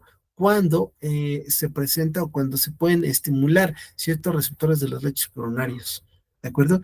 Y es responsable justamente de este reflejo quimioreceptor de Besol-Harich, ¿no? Que es una respuesta que consiste en bradicardia, hipotensión y vasodilatación, cuando hipotensión, bradicardia y vasodilatación, cuando en determinado momento se llega a estimular grandemente el sistema nervioso central a través del 5H3 por receptores de serotonina para decirle al cuerpo, ya, tranquilos. Es un reflejo que puede ponernos, vamos, puede incluso hacer que nos podamos desmayar cuando tenemos una respuesta alta a un dolor, por ejemplo, un dolor importante, a un trauma importante, a un evento emocional importante, podemos echar a andar este reflejo mediado por serotonina que nos va a decir, ya tranquilos. Por ejemplo, un golpe fuerte, si yo de repente tengo un golpe fuerte y sigo caminando hacia donde me están golpeando, pues probablemente me van a lesionar más. Pero si yo echo a andar este reflejo me va a parar, me va a decir, ya, no tienes energía para continuar lo que estás haciendo que te está dañando. ¿De acuerdo? Sistema nervioso central activo. Sistema cardiovascular, vimos que es un vasoconstrictor. ¿De acuerdo? Dice que está en el músculo estriado. Ah, bueno, es un vasoconstrictor general. ¿De acuerdo? Entonces nos va a generar, por eso se llama serotonina, porque aumenta el tono vascular. Va a aumentar la agregación plaquetaria, ajá, activando las plaquetas, por lo tanto, va a aumentar esa agregación. Así que pudiera ser algo bueno, pues sí, si tengo un trauma en este momento, no si tengo factor de riesgo para trombosis. Así que habrá que ver en qué momento yo puedo estarle favoreciendo pues una agregación plaquetaria en paciente benéfica o bien perjudicial, ¿de acuerdo? Y el rubor, bueno, es el causante de que estamos de repente eh, rojitos, porque se contrae la vénula, ajá, y aumenta el flujo sanguíneo a la arteriola. Si ustedes se acuerdan cómo es un capilar, viene una arteriola, luego viene el capilar y luego sale la vénula. Ajá. Si el flujo sanguíneo viene aquí. Si yo contraigo la vénula, ¿qué sucede? Todo el flujo de acá no tiene salida, por lo tanto, dilata, ajá, esta parte, y al dilatar esta parte donde pasa sangre, que se hace rojito, pues yo voy a tener rubor. ¿De acuerdo? Entonces son el receptor 5HT2, uno de los responsables. ¿De acuerdo? 5HT4, dijimos que este está en el intestino, así que va a facilitar la peristalsis y el tono intestinal. ¿De acuerdo? Entonces, generalmente va a ejercer su efecto al aumentar la liberación de acetilcolina. Y si ustedes se acuerdan, la acetilcolina a nivel de sistema gastrointestinal, es decir, es un efecto parasimpático, va a generar aumento del tránsito, va a generar el mejor funcionamiento, ¿de acuerdo? Y tiene poco efecto en las secreciones, prácticamente sobre todo es en el tono y en la motilidad gastrointestinal. ¿De acuerdo? Entonces, ahora sí, vamos a pasar a la parte bonita. Los agonistas de la serotonina que tenemos. Bueno, aquí vamos a tener a la buspirona. La buspirona es un medicamento que nos puede llegar a hacer o nos puede generar una ansiolisis no dependiente de benzodiazepinas. ¿Qué va a suceder? Yo puedo tener ansiedad en determinado momento por sentirme incompleto, por sentirme vacío. Esto es muy frecuente a veces en los viejitos, así que se les dan dosis de buspirona pequeño para, para tener un mejor estado de ánimo. ¿De acuerdo? 5H T1A. Este verdaderamente ya no se ocupa, ajá, y la buspirona la podemos, la buspirona la podemos encontrar a veces en gotitas, no siempre se encuentra, pero bueno, todavía se puede mencionar dentro de este capítulo, ¿de acuerdo? Fármaco que verdaderamente ya no se usa y muy poco se usa, pero todavía a veces los geriatras les gusta utilizarlo, ¿de acuerdo? Los que sí están de moda, jóvenes, el 5HT1D1B, que fue uno de los 3 grupos grandotes que vimos, son los triptanos. ¿Por qué se llaman triptanos? Porque su prototipo, el sumatriptán, de origen al rizatriptán, L-triptán, somatriptán, ajá, dice que son fármacos casi exclusivos para la migraña. La realidad, jóvenes, neta, no sirven. Y reto a cualquiera que me diga lo contrario. Bueno, los estudios verdaderamente, obviamente, de los laboratorios dicen que sí sirven, pero la verdad es que generan un chorro de efectos secundarios y la migraña no se quita. Y en cambio con la ergotamina, cuando es una verdadera migraña, pues el paciente tú se lo das y verdaderamente parece magia. Digo, hay casos obviamente en los que no, pero la inmensa mayoría sirven. Y en estos el paciente está mareado, está somnoliento y está con migraña. Así que hay todos estos derivados, ¿de acuerdo? ¿Cuál es el mecanismo de acción del sumatriptán, todos estos demás? Bueno, pues que eh, median la constricción de esos vasos cerebrales y por lo tanto, pues igual, la teoría de que está el nerviosito aquí y está el capilar aquí, pero lo genera el capilar vasodilatación y le pega y le pega y le pega, bueno, estos medicamentos evitan esa vasodilatación, ¿no? O generan vasoconstricción. Pero la verdad es que en la práctica, híjole, los resultados son bien pobres, ¿de acuerdo? ¿Qué efectos adversos tenemos? Bueno, lo mismo que la fiebre de San Antonio, hormigueo, calor, debilidad muscular, ¿de acuerdo? Y a lo mejor algún diferenciador, el somatriptán puede ser administrado intramuscular o intravenoso, ¿de acuerdo?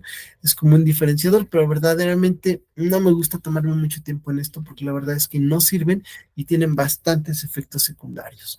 ¿De acuerdo?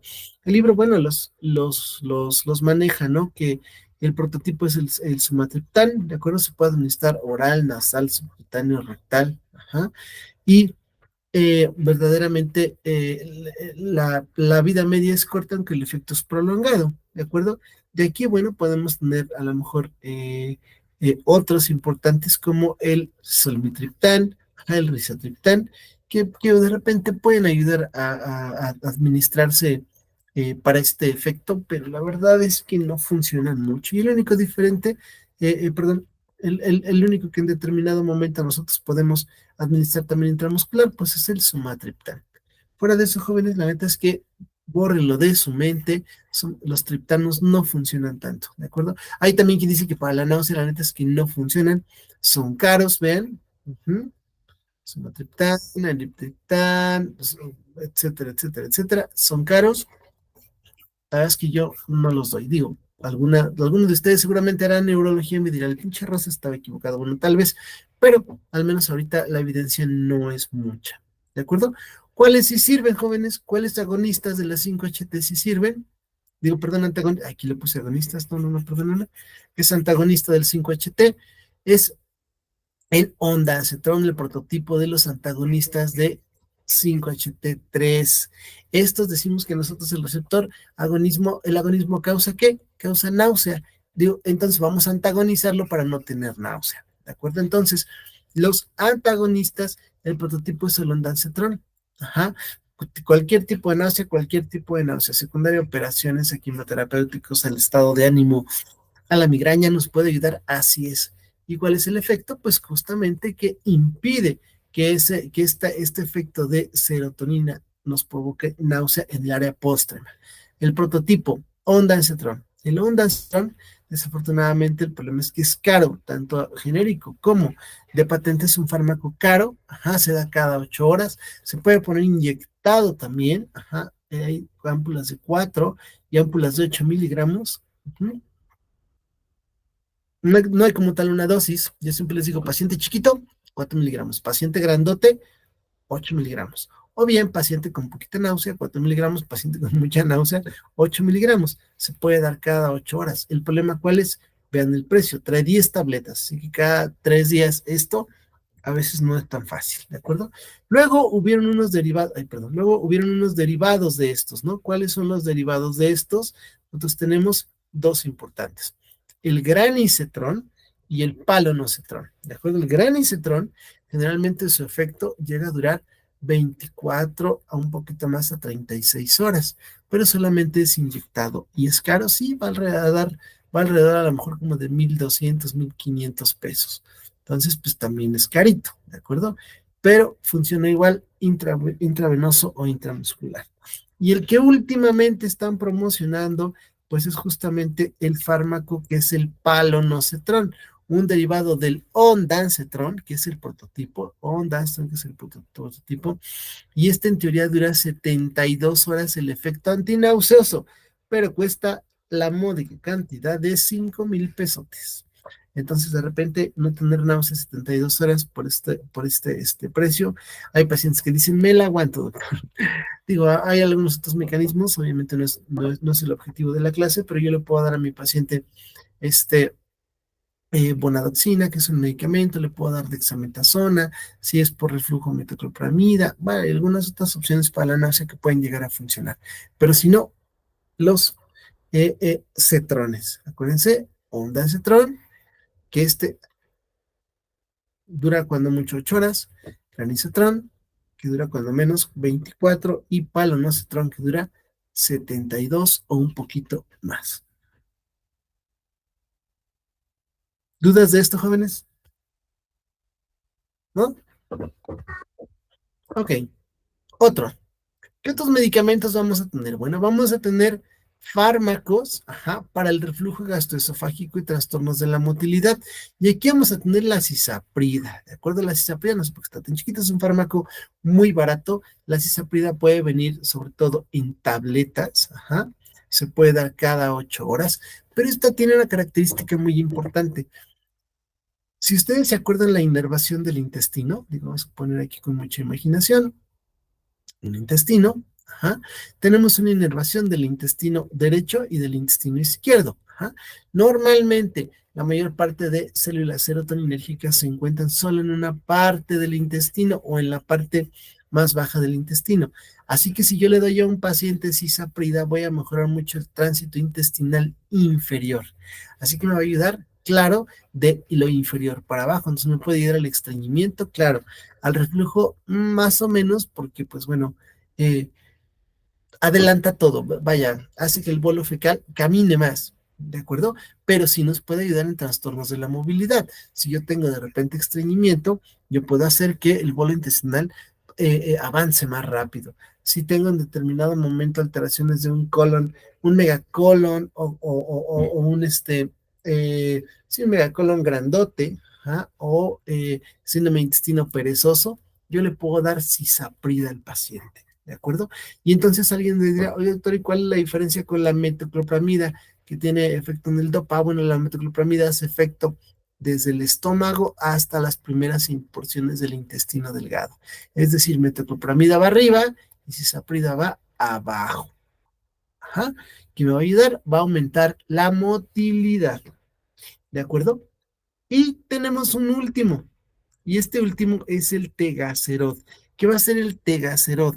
Es un medicamento para intestino irritable. De hecho, es un fármaco de elección 1A, es decir, es una alta recomendación para aquellos pacientes que tienen intestino irritable, pueda ayudarles, ¿de acuerdo? El mecanismo, entonces, ¿cuál es? Bueno, normalmente mejora el funcionamiento o las ondas peristálticas en el intestino irritable de predominio de estreñimiento, no de diarrea, porque ya hemos explicado, el intestino irritable a veces tiene una onda de peristalsis, pero si tenemos mucho estrés, tenemos ansiedad y demás, a veces hay ondas que vienen en sentido retrógrado por alteraciones en esa respuesta adrenérgica o colinérgica que nosotros vamos a tener por el estrés, y aquí va a generar un espasmo importante, y entonces vamos a tener dolor.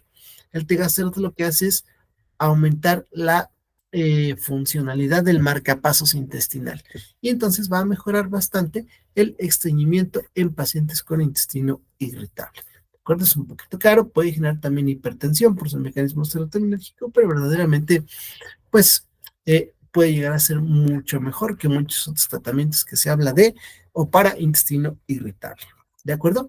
Y finalmente vamos a tener un grupo de fármacos que van a ser inhibidores de recaptura de serotonina. Si ustedes se acuerdan, dijimos que había un transportador llamado CERT, ¿de acuerdo? Y ese transportador es transportador, un recapturador de serotonina en la membrana sináptica. Uh-huh. Dijimos entonces que la serotonina nos va a ayudar a muchas funciones del ánimo, ¿no? Entonces, cuando yo impido la recaptura de serotonina hacia la neurona presináptica, yo voy a aumentar la concentración de serotonina en la hendidura y por lo tanto voy a generar un mayor efecto de la serotonina, que dijimos es la hormona de la felicidad. Así que estos fármacos se denominan genéricamente inhibidores selectivos de la recaptura de serotonina, ajá, y a veces viene con noradrenalina. Ahorita vamos a ver serotonina. ¿Cuál es el prototipo? La fluoxetina. La fluoxetina entonces va a inhibir la recaptura de serotonina y por lo tanto va a mejorar el estado de ánimo y la depresión. ¿Cuál es el problema? El problema de estos medicamentos es que para que empiecen a funcionar deben de pasar cuando menos 4 semanas. Ujú. El efecto máximo son 6 semanas. Y a partir de aquí, si el paciente tuvo un buen efecto, lo ideal es no suspenderlos cuando menos en 4 a 6 meses. ¿Por qué? Porque si no, el fármaco no, más bien el organismo no va a alcanzar un nuevo equilibrio de serotonina y rápidamente va a disminuir el efecto y el paciente puede recaer. Y una vez que se logra el paciente estabilizar, que ya fue a terapia, que ya aceptó su cuerpo, que ya terminó el duelo, lo que ustedes quieran y gusten y manden, que el paciente ya esté valorado por un terapeuta, no es un coach, ¿no? No es un gurú, no, es un terapeuta bien, un psicólogo, un psiquiatra. Entonces vamos a dar la indicación de la suspensión. ¿Y cómo se suspende? Bueno, de la misma forma que otros medicamentos que actúan a nivel del sistema nervioso central, se suspende de forma gradual. Es decir, quizás si ya le estaba dando una dosis de una tableta al día, ajá, al día, entonces a lo mejor esta semana lo voy a dar cada tercer día, o sea, es decir, un día sí, un día no. La siguiente semana lo voy a dar 2 veces por semana, la siguiente semana a lo mejor que se lo tome una y que se despida de él de forma paulatina. Si yo lo quito de tajo, puede generar un efecto de rebote. ¿De acuerdo? Entonces, la fluoxetina es el fármaco principal de prototipo de inhibidores selectivos de recaptura de serotonina. Y a diferencia de otros que inhiben noradrenalina, que inhiben este otro neurotransmisor, este tiene menos efectos adversos. Obviamente es menos potente que otros, pero para empezar, funciona bastante bien. Es el famoso Flotac. Ajá. Entonces, las dosis son cada 24 horas. Digo, puede llegar a causar al inicio náusea, al inicio un poco de aumento de la presión arterial, a veces un poco de cefalea, pero con el paso de los días la dosis se estabiliza y no hay tanto problema. ¿De acuerdo? Entonces, fluoxetina. ¿De acuerdo? Y hay algunos otros, como la ciprofloxacina. La ciprofloxacina, bueno, es un fármaco que además de ser un antagonista HT2 antihistamínico, tiene también una función importante, y es que eh, quita la urticaria secundaria al síndrome carcinoide. El síndrome carcinoide, como vimos, pues es un tumor justamente que secreta serotonina, entonces genera mucho prurito, entonces la ciprofloxacina puede disminuir ese efecto bloqueando el receptor 5-HT2. ¿De acuerdo? ¿Qué otra cosa? La verdad es que pues se da en gotitas, difícilmente se puede utilizar. Ajá, el que sí podemos llegar a utilizar un poquito más, y con esta me despido, dice la canción, es el Sufrexal. Bueno, aquí en otro, el nombre de la sal es la ketanserina. Es un antagonista de receptores 5-HT2. Si ustedes se acuerdan, el antagonismo de esto va a generar antagonismo de la vasoconstricción. Entonces, si el antagonismo de la vasoconstricción es lo contrario de esto, va a generar vasodilatación. Entonces, esta vasodilatación que va a generar aumento del flujo sanguíneo. Y si yo de repente tengo un paciente con una herida traumática, una úlcera por decúbito, una quemadura, yo lo que quiero es que mi paciente rápidamente aumente el flujo sanguíneo para que el paciente cicatrice. Ajá. Entonces, yo le puedo poner a este paciente una pomadita que traiga ketanserina, que es un antagonista de receptores 5-HT2. Ajá, un poquito dice 5H1, pero bueno, vaya, sobre todo 5-HT2.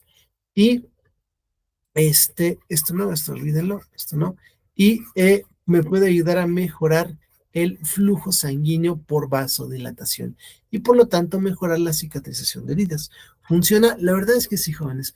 La verdad es que sí llega a mejorar la velocidad de recuperación de las heridas, obviamente con el resto de cuidados, ¿no? Que no se infecte, que tengamos un buen aseo, que tengamos una buena circulación en términos generales, pero si no, le podemos aplicar Sufrexal. Es una pomadita cada 2, 3 veces al día, y nos puede ayudar a mejorar la cicatrización, ¿de acuerdo? Tanto de tejidos como tanto de piel como de mucosas. ¿De acuerdo, jóvenes? Y entonces es el último medicamento que nos va a ayudar en el término de fármacos antagonistas de la serotonina. Entonces, si me lo permite, bueno, ¿tienen dudas o preguntas? ¿No? ¿No? Ok, entonces, si me lo permiten rápidamente, este capitulito lo vamos a ver aquí rápido. La histamina, acuérdense que genera reacción alérgica, ajá, tiene muchos efectos, pero generalmente es excitador, así que me va a despertar, me va a echar a andar el sistema nervioso simpático, edema, broncoespasmo, aumento de la secreción gástrica, ¿de acuerdo? Entonces, generalmente se libera por reacciones alérgicas, así que lo que vamos a querer es disminuir los efectos de esa reacción alérgica. H1 en el cerebro y endotelio, H2 en la mucosa gástrica, H3 en terminaciones presinápticas y 4 en toda la respuesta inmune. Así que yo lo que quiero es bloquear los efectos normalmente del H. Así que para eso voy a utilizar antihistamínicos. El prototipo siempre va a ser el bloqueador H1 para inhibir toda la respuesta histaminérgica. Y de aquí vamos a tener dos, de primera generación y de segunda. ¿De acuerdo? Perdón, los efectos o la diferencia es que el de primera causa sueño, dura menos, el de segunda no causa sueño y dura más. ¿De acuerdo? Entonces son fármacos que generalmente se absorben bien, ajá, y que pueden llegar a ser la función de incluso agonistas inversos, es decir, que van a tener no solo la estabilidad del sueño, sino que, digo, no solo la estabilidad del estado de vigilia, sino que van a provocar sueño. Y vamos a tener de dos, los de primera generación, que ya vimos que los principales son clorfenamina, dimenhidrato, sobre todo para el mareo, perdón, difenhidramina, que viene una administración intravenosa, y la cloropiramina, que también no viene en el libro, pero que también dijimos que es vía oral intravenosa, muy potente. El ketotifeno, que es justamente tópico, y que los de segunda generación tenemos entonces ahora la, la loratadina, la desloratadina, la cetiricina, todos son justamente para alergia, excepto justamente aquí la celastina, que este es también para alergia, pero este es inhalado. Y los más potentes, Alegra, que es fexofenadina, y la levocetiricina. ¿De acuerdo? De la calidad del cortisol del centeno, jóvenes, acuérdense que es un hongo. La fiebre de San Antonio va a generar muchos efectos por muchos tipos de mecanismo de acción. Y tenemos aquí de objetivos nada más la ergometrina, la ergotamina, bromocriptina y cabergolina. Dos ya las vimos, así que nos vamos a quedar con la ergotamina. Acuérdense que es un agonista alfa y 5-HT2, o sea, de serotonina, útil en la migraña porque genera vasoconstricción. Igual la ergonovina o ergotamina, que nos va a ayudar a controlar el sangrado después de un parto o intermitente durante, bueno, vaya, la menometrorragia. ¿De acuerdo? Acuérdense que no se puede administrar, bueno, se puede administrar IV, pero que puede generar hipertensión, vía oral sin problema, y con cafeína para que mejore su absorción. Todos receta de la fracción 2. Y finalmente, vamos a tener la serotonina, que la serotonina, acuérdense que es un fármaco, digo, es un neurotransmisor de la felicidad. La mayor parte se encuentra en el tubo digestivo y tiene múltiples efectos, ¿de acuerdo? Nosotros lo que vamos a querer es aprovechar algunos receptores muy específicos, en especial aquellos que pueden tener un efecto en la migraña, en el vómito y en la motilidad intestinal, ¿de acuerdo? Entonces, yo puedo utilizar para la migraña los triptanos, un antagonista del 5-HT, 1D y 1B. Dijimos que no funcionan mucho, pero bueno, todos los triptanos están actualmente comercializados, generan vasoconstricción para evitar que el nerviosito, digo, la arteria le esté pegando al nervio. Y tienen los efectos de la fiebre de San Antonio, todos ellos, ¿de acuerdo? Todos son vía oral, el sumatriptán puede ser intravenoso, ¿de acuerdo? Luego, para los de la náusea, el antagonista 5-HT3, tenemos el ondansetrón, y a partir de aquí está el palonocetrón, y finalmente está ondansetrón, granisetrón y palonocetrón. La diferencia es que uno dura más, cada vez más, 8 horas, 24 horas, 72 horas, ¿de acuerdo? Y de aquí tenemos los que funcionan para la pancita, la cisaprida, que mejora el tránsito intestinal, y el tegasterol, que mejora los síntomas del colon irritable. ¿de acuerdo? Todos acuérdense que es de la mitad del sistema gastrointestinal para abajo, ¿de acuerdo? Y los inhibidores selectivos de la receptora de serotonina, que son antidepresivos. Y este es el prototipo. Tenemos la fluoxetina, ¿de acuerdo? Esto lo podemos olvidar. Y finalmente el 5-HT2 periférico, que es la ketanserina, es un antagonista de este receptor, por lo tanto favorece la vasodilatación y por lo tanto la cicatrización de heridas, jóvenes. Ahora sí, ¿dudas o preguntas?